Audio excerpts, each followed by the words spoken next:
Hi friends, good morning all of you. Welcome back to my channel riches और lifestyle. तो चलते आज blog start करवा। तो आज सकाळु सकाळु बाजीगलानी 7:30। तो मोर गाधा बाधा सफासफी सरीगलानी आ रोसई भी अधा अधा कम सरी जाइए। तो चलतु मुझे सहित आज गोटे रेसिपी शेयर करी। पालंग शाग तरकारी केमती कराए, पालंग आलूर तरकारी। खरा तो प्रबल है, देखु देखे गोटे मिनट। ये 7:30 बाजिनी, हाँ 7:45। एतिकी केते खरा माने भितर आम अच्छे बाहर को गले केते खरा हो जानते आप मैंने। तो चलतु तो आज कौन सब हो मो सहित जोड़ी होकर रुहतु। मोर ब्लॉग को लास्ट रु जाके देखु। तो फास्ट टू लास्ट पर्यंत देखु। हाँ मु गोटे कथा कही रखुच्छी, मोर जो नुआ नुआ सब्सक्राइबर मैंने मो सहित जोड़ी होती से मोर अंतर पूरा धन्यवाद जनाऊँगी। बहुत खुशी अच्छी मोर किसी इम्प्रूवमेंट हो माने किसी जिनस करने जो इंटरेस्टा रखी।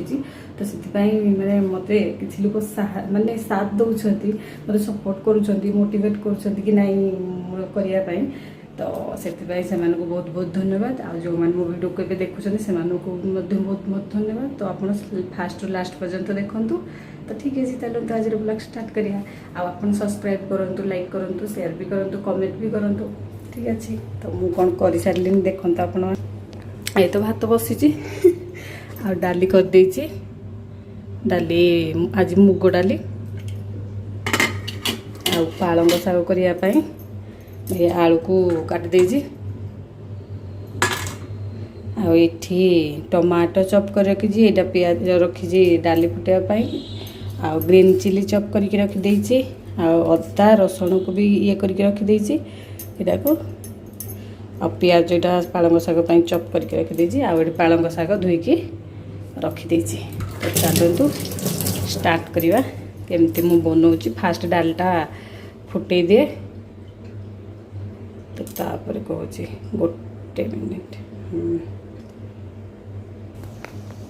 तो चलतु देखा पालंग शाग केमती हो। तो देखु। तो ये तेल पकईकि डाली फुटे दी तीरा फिरा पकई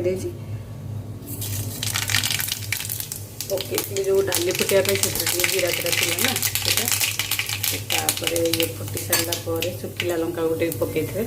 पियाज को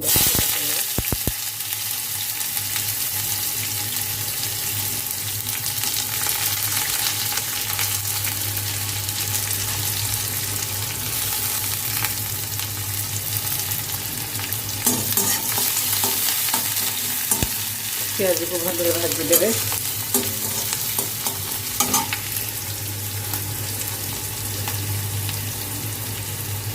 कंचा लंका पकेबे भल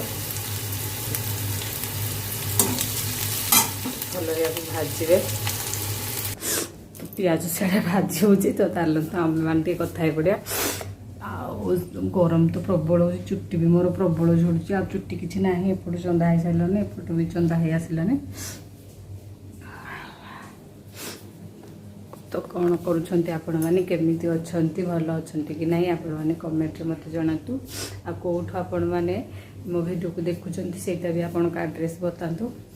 तो चलो देखा पियाज भाजी हो सारानी। तो आग फास्ट आप अदा पकेबे। और जिते बड़े भी करदा माने ग्रेटर रे कुरिकी नियंतु। मोर तो ये पाइलिन कहीं कौट रखीदे रूम शिफ्ट कला। तो मुझे छेचिकी नहीं जाइए, छेचिकी नहीं पकईदेवे। तापर टिके गला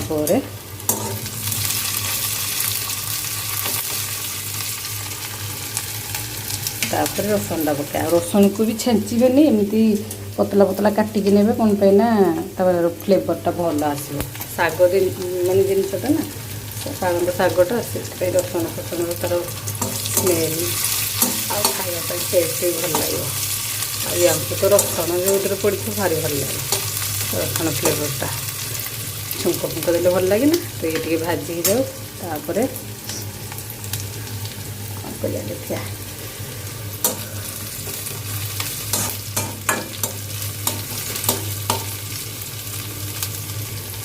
ଟିକେ ଭାଜି ହେଲା ତାପରେ ପକେଇବା ଟମାଟୋ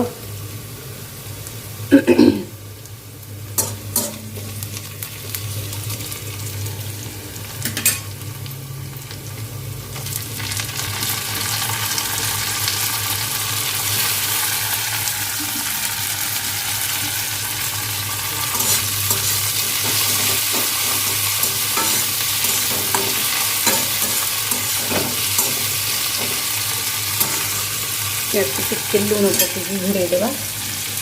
ଟମାଟୋ ପକେଇ ସାରିଲେ ଆପଣ ସାଙ୍ଗେ ସାଙ୍ଗେ ଟିକେ ଲୁଣ ପକେଇବେ, ତ ଟମାଟୋ ଜଲ୍ଦି ସିଝିଯିବ, ମସଲା ବି ଜଲ୍ଦି ହେଇଯିବ। ଆଉ ଯେତେବେଳେ ବି ଲୁଣ ପକେଇବେ ଆପଣ ମାଇଣ୍ଡରେ ସେଇଟା ସେଟ୍ କରିକି ରଖିବେ କେତିକି ପକେଇଥାନ୍ତି, ସେଇ ହିସାବରେ ପୁଣି ସେଠୁ ଶାଗ ଫାଗ ଆଳୁରେ ପକେଇବା କଥା ଯେତିକି ପକେଇବେ, ଯେକୌଣସି ଜିନିଷ ଆପଣ କରୁଛନ୍ତି। ତାକୁ ଟିକେ ଘୋଡ଼େଇ ଦେବା। ତାକୁ ଘୋଡ଼େଇକି 1 ମିନିଟ୍ ପର୍ଯ୍ୟନ୍ତ ଭାଜିବା। ତ ଗୋଟେ କଭର କାଢ଼ିକି ତାକୁ ଦେଖିବା କେତେ ପର୍ଯ୍ୟନ୍ତ କୁଆଡ଼େ ଗଲାନି।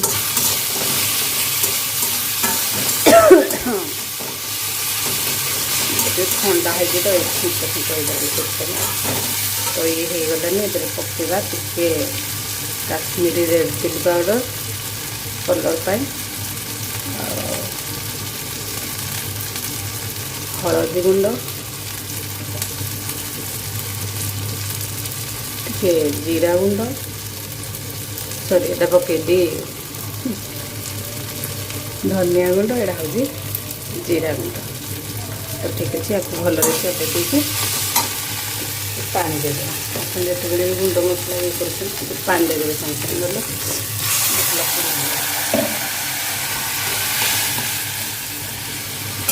ଟିକେ ଭଲରେ କଷିଦେବା। 1 ମିନିଟ୍ ପର୍ଯ୍ୟନ୍ତ ତାକୁ ମଝିରେ କାଢ଼ିକି ଟିକେ ଚଲେଇବା ମସଲାକୁ।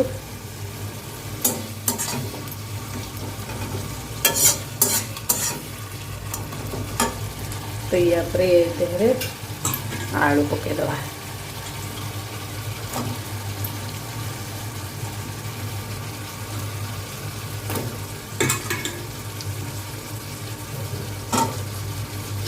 ୟାକୁ ଭଲରେ କଷିବା। ଆଳୁ ମସଲାକୁ ସିଝିବା ପର୍ଯ୍ୟନ୍ତ ଆଳୁ ତାକୁ ଭଲରେ କଷିଦେବା। ତ ଇଏ ବସିଥାଉ, ହେଇଯାଉ, ତାପରେ କଥା ହେବା ଆମେ।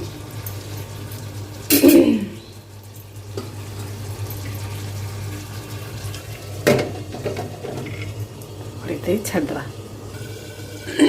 ତ ମଝିରେ ମଝିରେ ତାକୁ ଚଲଉଥିବେ, ନହେଲେ ଲାଗିଯିବ। ତ ଆଳୁକୁ ଚଲେଇଦେବା।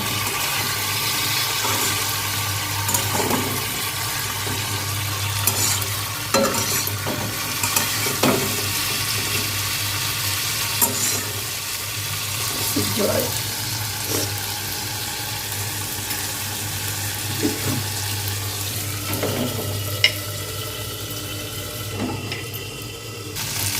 ତ ଘୋଡ଼େଇକି ଟିକେ ଚଲେଇ ଦେବେ। ଦେଖିବେ ଯଦି ଆଳୁ ଟିକେ ସିଝିବାର ଥିବ ଟିକେ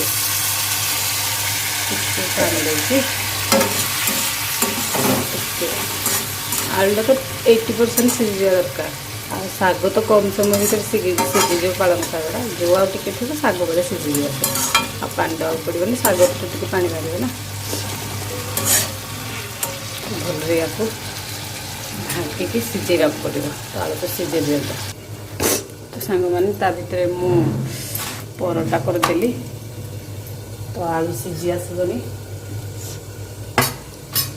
ଚାଲନ୍ତୁ ଦେଖିବା କ'ଣ ଅବସ୍ଥା ହେଇଛି ଆଳୁର। ପରଟା ପକାଇଦେବା।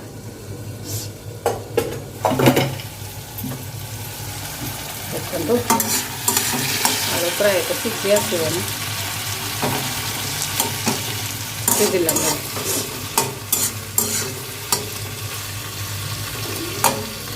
ସିଝେଇଲି। ତ ଏଇ ପରଟାଟା ହେଇଯାଉ, ତାପରେ ଶାଗ ପକାଇବା, ନହେଲେ ପରଟା ପୋଡ଼ିଯିବାରେ। ୟାକୁ ଘୋଡ଼େଇଦେବା।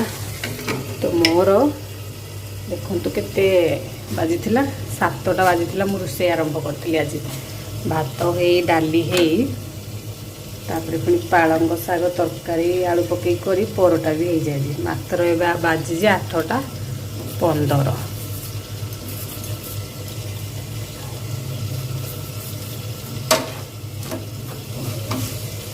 ଆପଣ ଯଦି ଶୀଘ୍ର ଶୀଘ୍ର ରୋଷେଇ କରିବା ପାଇଁ ଶୀଘ୍ର ଶୀଘ୍ର ନୁହଁ ମାନେ ଯଦି କାମ ଅଛି କେବେ ଜଲ୍ଦି ରୋଷେଇ ସାରିଦେବା ପାଇଁ ଚାହୁଁଛନ୍ତି ତାହେଲେ ମୋତେ କୁହନ୍ତୁ, ମୁଁ କେମିତି ଜଲ୍ଦି ରୋଷେଇ ସାରିଦିଏ ମୁଁ ଆପଣଙ୍କ ସହିତ ସେୟାର କରିବି। କିଛି ନାହିଁ, ଇଜି, କିନ୍ତୁ ଫାଷ୍ଟ କେୟାରଫୁଲ୍ ଦରକାର। ତରତର ହେଇକି ହାତ କାଟିଦେବା, ତରତର ହେଇକି ପୋଡ଼ି ହେଇଯିବା, ତରତର ହେଇକି ଇଏ ହେବା, ସେସବୁ ଠିକ୍ ନୁହଁ। କିନ୍ତୁ ଖାଇବା ପୋଡ଼ିଦେବା ସେଇଟା ତ ଠିକ୍ ନୁହଁ ନା। ଥରଥର କରିଦେଇକି ସବୁ ଇଏ କରିଦେବା। ତ ପରଟା ରେଡ଼ି। ଇଏକୁ ମୁଁ ପାଳଙ୍ଗ ଶାଗ କାଟିକି ରଖିଦେଇଥିଲି, ତ ଏବେ ପାଳଙ୍ଗ ଶାଗକୁ ପକାଇଦେବା। ତ ଆପଣମାନେ ଜଲ୍ଦି ରୋଷେଇ ସାରିବାର ଟ୍ରିକ୍ ହେଉଛି ଏଇଆ କି ଫାଷ୍ଟ ଭାତ ଡାଲି ଯଦି କରିବେ ତ ଗୋଟେ ପଟେ ଫାଷ୍ଟ ତ ଭାତ ବସାଇଦେବେ, ପକାଇଦେବା ତାପରେ ଶାଗକୁ ଇଏ କରିକି ପକାଇବେ। ପାଳଙ୍ଗ ଶାଗ ସିଝିଯିବ, ତୁମେ ସବୁ ପୋଛି ଦେଇ ପକାଇବ। ତଳକୁ ଡଷ୍ଟବିନ୍ ଗାଡ଼ି ଆସିଥିଲା ଏଥିରେ ପକାଇବା ପାଇଁ। ଭଗବାନ, ଶାଗ କେମିତି ପକାଇ ଦେଇକି ଯାଇଛି।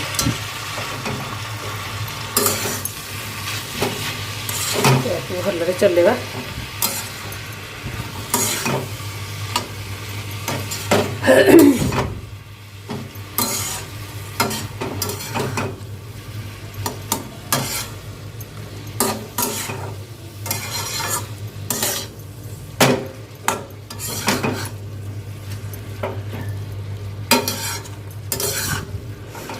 ମାନେ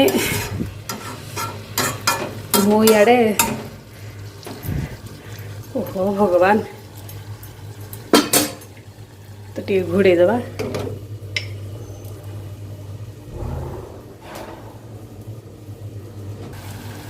ତ ଏବେ ଆପଣ ଟମାଟୋ ଲୁଣ ପକାଇଥିଲେ ନା, ସେ ଅନୁଯାୟୀ ଦେଖିକି ଲୁଣ ପକାଇବେ,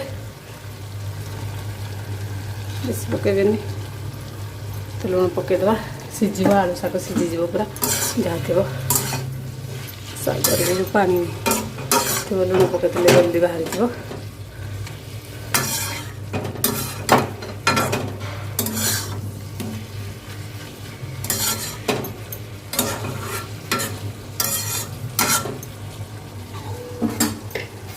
ତ ଘୋଡ଼େଇଦେବା।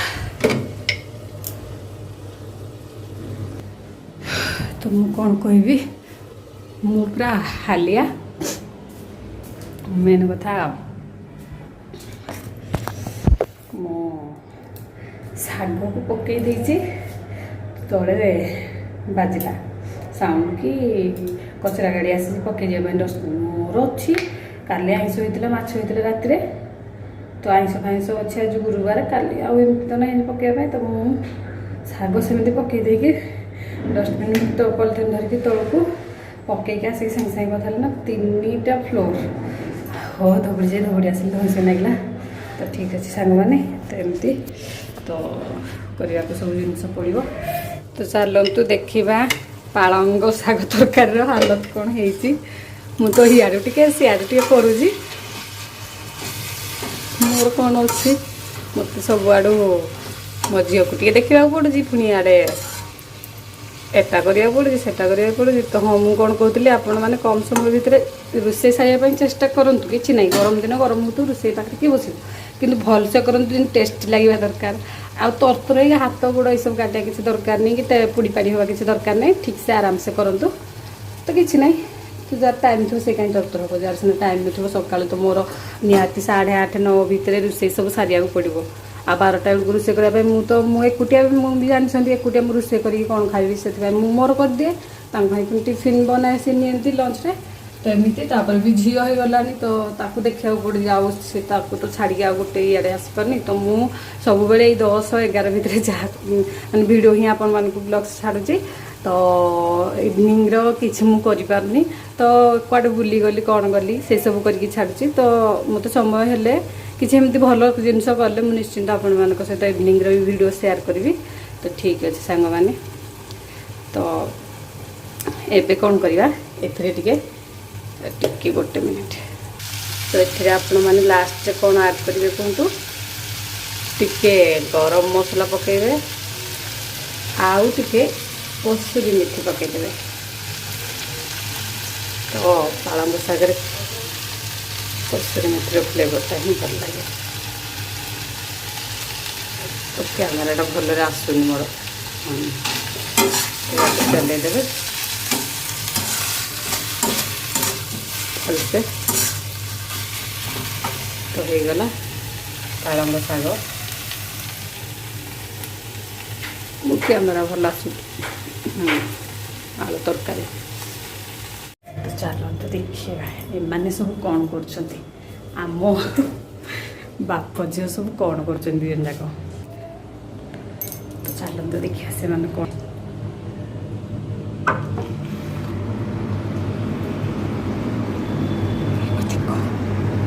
देखो तो ये कि खेलुचे। हे मामा खेल चली कि? ओहो तमे दी जन ठंडा ठंडा रे बसुच नहीं?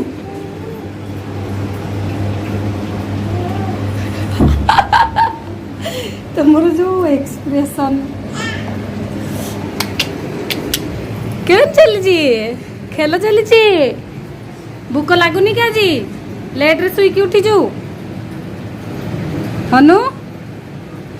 ए गगुली नानी डाइना बा तो ना काली हनी दीदी कहला डाइना को टिके देखदेलु।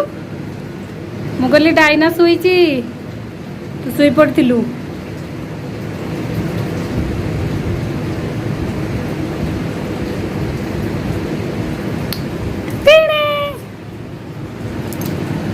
भूक लगेनि कि मु जाऊँ तो खाଇବା बनईदेवी। ए कौन चली भोक लगी ना कौन हाथ चुचुमुच?